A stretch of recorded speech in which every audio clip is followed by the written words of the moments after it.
And the producer of radio's outstanding theater of thrills, the master of mystery and adventure, William N. Robson. You will have difficulty believing what you're about to hear, but it is true.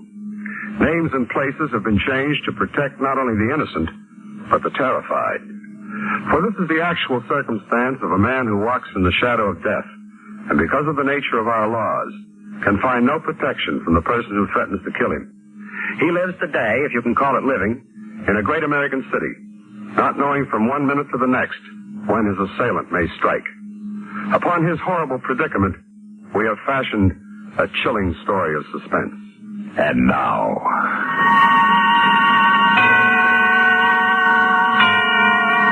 No Hiding Place, starring Jim Amici.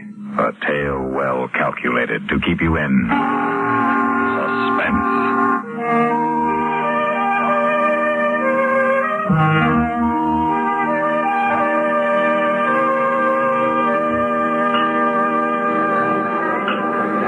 Shall I order more coffee, Mrs. Marshall? No, thanks, darling, but say it again. More coffee? No, silly. Mrs. Marshall. Mrs. Edward Marshall. I love to hear it. So do I, Mrs. Marshall. Oh, Eddie, darling, we've got so much to celebrate tonight. Your promotion, our second anniversary. Our second anniversary. Oh, we've been married a whole 2 weeks. Sue, darling, do you realize that at this rate we'll celebrate our golden wedding anniversary before we've been married a year? Our golden wedding day. Oh, darling, it's so wonderful to be able to look forward to it. The real one, I mean. Sue, what's the matter? That man. Where? Over there at the bar. For a moment, I thought it was... Carl? It can't be. Silly of me. Oh, just look at this dress, coffee all over it. Here, let me help. That couldn't have been Carl, could it? Of course not. But even if it was, you're not married to him anymore. No, and I never want to see him again. That's why I left New York, to get away from him. Oh, such a mess. Darling, I'll have to go to the powder room to clean this off. Do you mind? Take your time, darling. Oh, waiter. Check, please. What's your hurry, Eddie? Early yet. Who are you?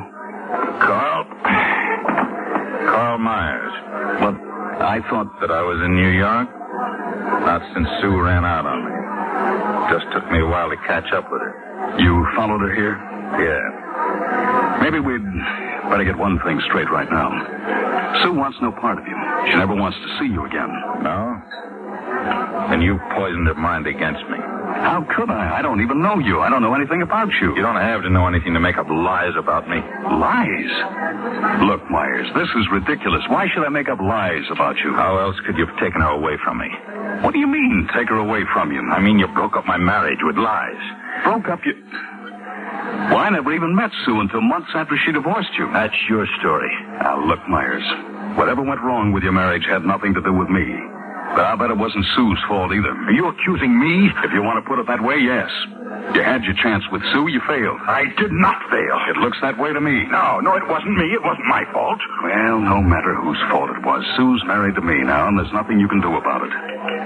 Yes, there is, Eddie. There's something I can do. Something I'm going to do. What's that? I'm going to kill you. Oh, come on now. The coffee came right out. All it took was a little... Hello, Sue. What do you want, Carl? I just happened to be in town on business. Your business wouldn't bring you to this town. Well, I changed jobs, you see. You got fired, more likely. Sue, I think we better be going. Let me buy you a drink, just for old time's sake. I saw enough drinking when I was married to you. Eddie, let's go, please. Eddie, What? remember, I'll be singing you.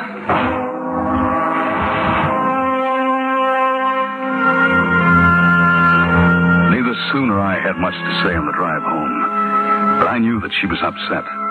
By the time we reached home, she had quietly torn her handkerchief to shreds. Hello, Louie. Good dog, Louie. Honey, has he been fed today? Oh, yes, I fed him at noon. Eddie, I'm afraid. Of what? Carl? He scares me. Now, you are being silly. Am I?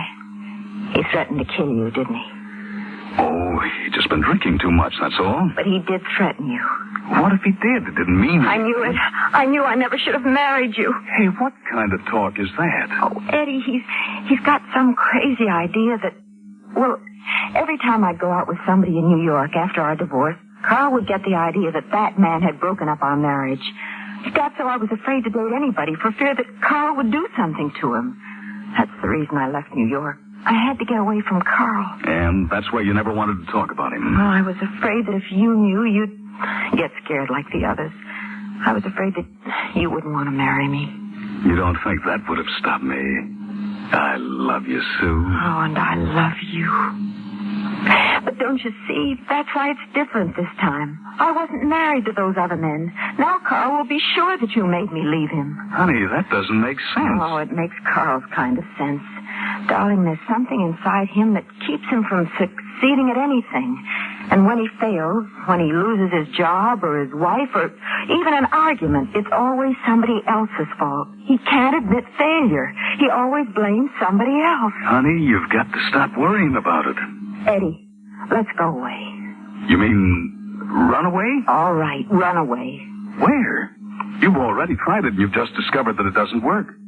Besides, we don't have to run. If Carl gives us any trouble, I'll just go to the police. Okay, Louie. Okay. I better take him for his walk. No, let me take him. Now, don't worry. Nothing's going to happen. We'll be back in 5 minutes.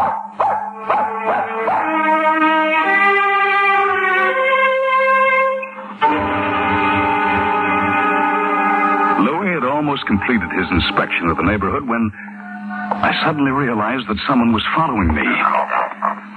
Quiet, Louie. Quiet, boy. Who's that? Who's there? Hello, Eddie. Surprised to see me again so soon? Quiet, Louie. Look, Myers, why don't you go back to New York and leave us alone? Sure. Just as soon as I finish the job I came here for. So go ahead and finish it and get out of our lives. You wouldn't want me to do that right now, would you, Eddie? Put that away. I thought you might want to see it. Take a good look, Eddie. Put it away, Carl. You're a lousy actor. I'm not acting. This is the gun, Eddie. This is the gun I'm going to kill you with.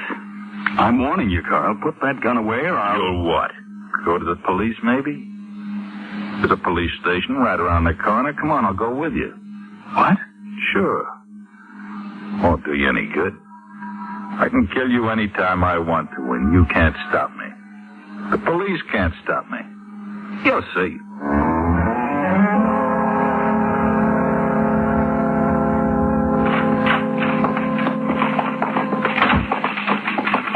Sergeant, I need a little help. All right, son. What's the trouble? This man just pulled a gun on me and threatened to kill me. Is that right? Sergeant, if I threatened to kill my friend here, would I follow him into a police station right afterwards? You two guys know each other? Not exactly, but I'm married to his ex-wife. Oh. One of them, huh? Look, why don't you both just go home and sleep it off? But I told you, he's got a gun. You got a gun, mister? Of course not. You heard him. Search him. You'll find it. No, I can't. Unless you've got evidence, or maybe a witness. What do you mean? Well, did anybody hear him make this threat? No. Can you prove that he's carrying a gun? Do you know where he bought it? No. Then I can't help you. I don't see why not. You're a policeman. Isn't that what policemen are for? Son, we got our orders. If I search this man, I can get fired from the force. Maybe sued for damages, too. But evidence or a witness? But if the police can't help me, who can? Right now, son, nobody can help you. That's right, Eddie. Like the sergeant says, nobody can help you. Nobody.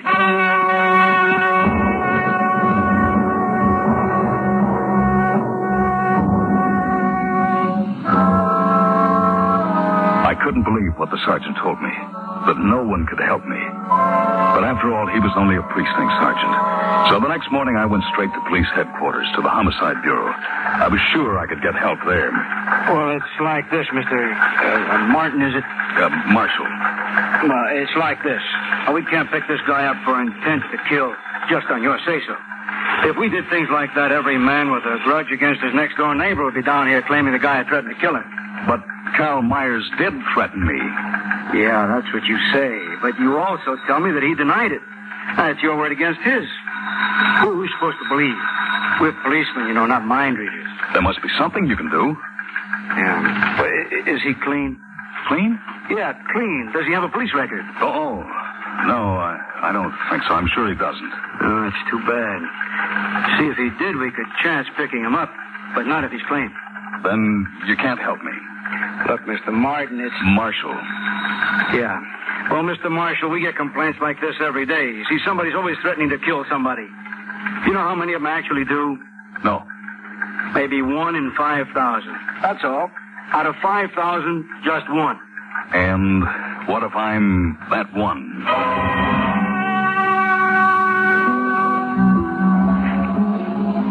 The detective had no answer to that question. A big help he was, sitting there picking his teeth while a madman stalked me. It was then that I thought of another possible answer. Carl certainly acted like a man who belonged in a mental institution. It might be just possible to have him committed. I hurried over to ask my lawyer. Well, what do you think? Will it work? Well, it's entirely possible, Eddie. Now, of course, it might not be advisable. But why not? If Carl were committed, he couldn't shoot me. Yes, if he were committed. But you Yes, I said it is possible, Eddie. Of course, there's no assurance that such a proceeding would result in commitment. But there is a chance, isn't there? Yes, there's a small one. I guess any chance is better than none. No, not necessarily, Eddie. To have Myers put away, you see, you'd have to sign the charge sheet against him. Now, he has the right to examine that, to learn the identity of his accuser. And if committed, which, as I said, is unlikely, he would almost certainly be released within, 2-3 months. Madder than ever. Exactly. So, Eddie, my advice is to drop the idea.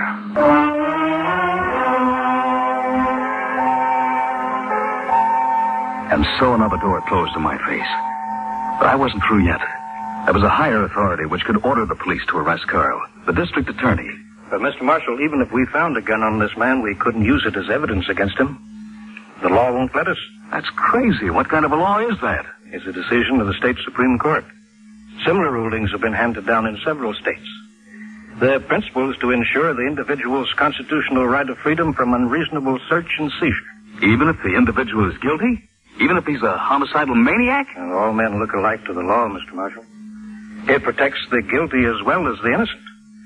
The police sergeant was entirely right when he asked you to produce evidence or a witness. If you can't, I can't order Carl Myers arrested. Not at least until he commits an overt act. What would you call an overt act? An attempt to kill you. You mean I've got to get murdered before you can help me? Well, let's hope it doesn't come to that.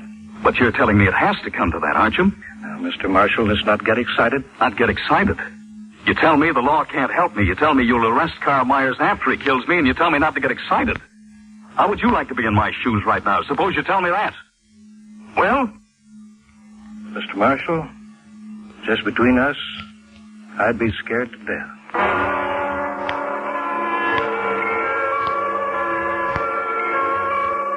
I had no place else to turn. Carl had been right. Nobody could help me. Nobody. As I left the courthouse, I felt I was the loneliest man in the world. I was starting across the street, wrapped in my own fear. Hey, you ought to watch where you're going. I could have run you down. Real easy. Are you were trying to hit me. I just wanted you to realize how easy it is to kill a man. But when I kill you, it won't be this way. I wouldn't want you to think you were dying by accident. What do you say, Eddie?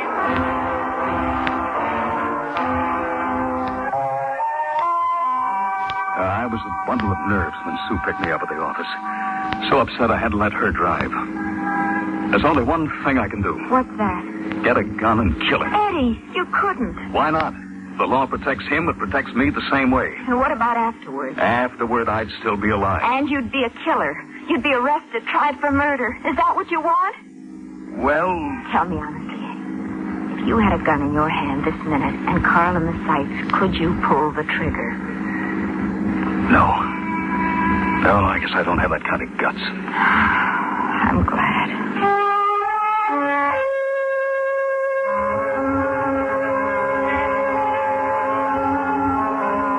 The situation was incredible. The 20th century civilization I lived in had suddenly turned into a chrome-plated, neon-lighted jungle. Its intricate system of law, built over 10,000 years, gave me no protection. I couldn't even protect myself, because I was too much a product of that civilization, too steeped in its moral code. As I nervously followed Sue from the car to the house, I realized that death could come at me unexpected, around any corner, out of any doorway. Oh, get the mail, will you, darling? Dinner will be ready in about 5 minutes. You're getting cold, cousin. Sue, what's the matter? Oh, no. Oh, Eddie, how could he? How could he kill a harmless little dog and leave it hanging from the beam? Like an execution. Sue, it's a warning for me. No, Eddie, no. Yes, he means it. He's going to kill me, and I can't stop him. No, let's call the police. Call the police? I've been to the police. All I can do now is run. Eddie, don't go out. Please, you're safer here. No, maybe he's still here, hiding, waiting for me. I can't just sit here and let him kill me. I've got to run. I've got to get away. Eddie, come back. Come back. Eddie!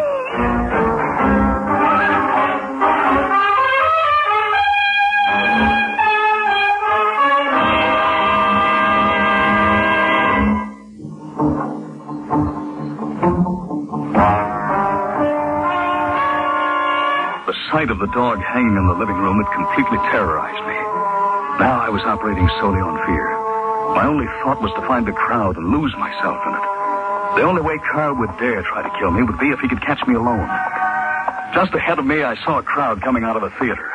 I hurried to join them, elbowed my way toward the box office. Inside, I'd be surrounded by people. I'd be safe. One, please. That'll be $1. Carl. $1, please. Oh, it can't be. It can't. Don't hold up the line, please. You want a ticket or don't you? I backed away from the window in horror. Through the glass, the ticket seller's face, Carl's face, leered at me. I turned and ran. Can't be Carl. It is. Am I going crazy? I can't take a chance. I've got to get out of this neighborhood. That bus. Hey, driver, wait. I want to get on. Fares, please. Have your fares ready. How much is a round trip to the end of the line and back? We're not coming back, Bud. We're going to the barn. You can. Let me off. What's the matter, buddy? Let me off. Open the door. I've got to get off. Okay. It was crazy. The driver couldn't have been Carl. Carl couldn't be everywhere. In my panic, I was imagining things. There was a slight resemblance, that's all. I looked around. I was alone. The street was dark, deserted. There was a neon light a block away, and I started toward it. My footsteps echoed in the quiet street. Or was it an echo?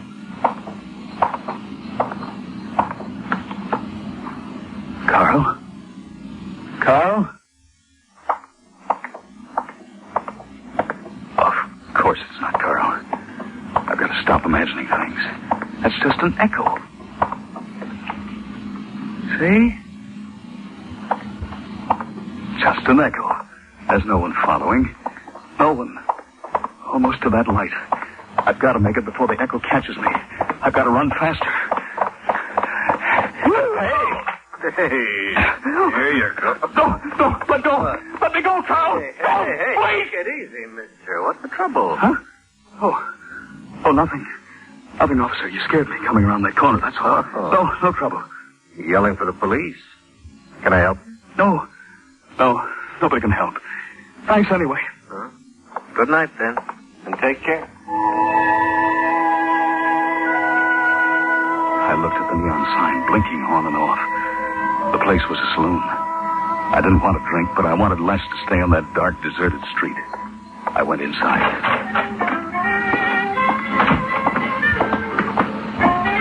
What will you have, mister? A cup of tea, please. Tea? Hey, look, we got booze and we got beer. Which have you had? Oh, I guess, booze. Yeah. It's a small glass, isn't it? Oh, we got bigger? No, thanks. This is adequate. I'm glad somebody thinks so. Another one? Thanks. Guess I will.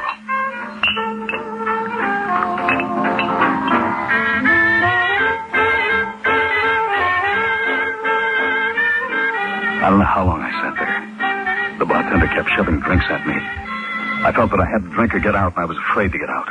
Carl would be looking for me. Sooner or later, he'd find me, but I wanted to put that moment off as long as possible. Time was passing too fast. The hands of the clock behind the bar crept closer and closer to 2 o'clock. I dreaded the coming of that hour. It's closing time, bud. 2 o'clock. Give me another drink. I'm sorry I'm closing up.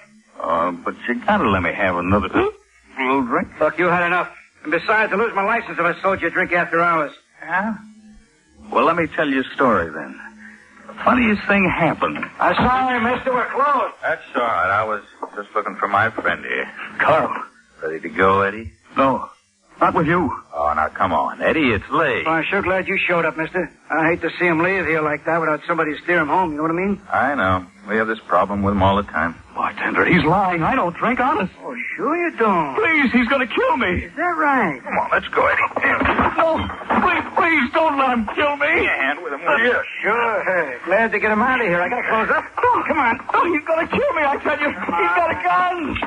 Does he always get this wild? Yeah, usually. That's why we try to keep him from drinking. You know how it is. Oh, don't believe him. Boy, I sure do know how it is. Well, here he is. Good luck. Bartender, don't go away. Don't leave me with him, please. All right, Eddie. Let's get it over with. Into the alley there. Everything working perfectly for you, isn't it, Carl? Sure it is.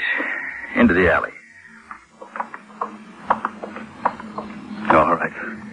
Go ahead, shoot me. But what'll that prove? You'll still be a failure. What? You can't face it, can you? How many husbands of Sue's are you going to have to kill before you can admit you're a failure? I'm warning you. Don't say that. Go ahead, shoot. Add another failure to your list. I'm not a failure. I am not. Hey, what's going on there? Get back. Get back or I'll kill you, too. Stop it, mister. No, get back. Get back, Hopper.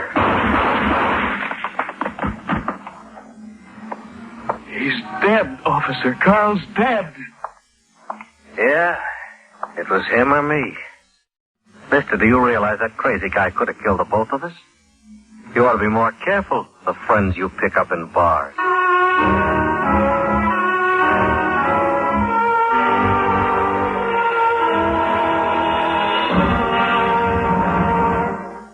Suspense, in which Jim Amici starred in William N. Robeson's production of No Hiding Place. Reporting Jim Amici in No Hiding Place were Shirley Mitchell, Barney Phillips, Lawrence Dobkin, Jack Crucian, and Wendell Holmes. Listen again next week when we return with another tale well calculated to keep you in suspense.